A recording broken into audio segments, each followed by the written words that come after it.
కొణిదెల పవన్ కళ్యాణ్ అనే నేను శాసనసభ సభ్యుడిగా ఎన్నికైనందున శాసనం ద్వారా నిర్మితమైన భారత రాజ్యాంగం పట్ల నిజమైన విశ్వాసం, విధేయత చూపుతానని, భారతదేశ సార్వభౌమాధికారాన్ని, సమగ్రతను కాపాడుతానని, నేను స్వీకరించబోయే కర్తవ్యాన్ని శ్రద్ధాశక్తులతో నిర్వహిస్తానని దైవ సాక్షిగా ప్రమాణం చేస్తాను.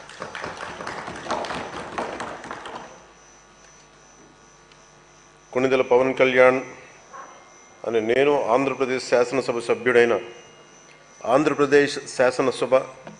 సభ్యుడైన కొణిదెల పవన్ కళ్యాణ్ అని నేను సభా నియమాలకు కట్టుబడి ఉంటానని, వాటిని అనుసరిస్తానని, సభా మర్యాదలను పాటిస్తానని, సాంప్రదాయాలను గౌరవిస్తానని దైవ సాక్షిగా ప్రమాణం చేస్తాను.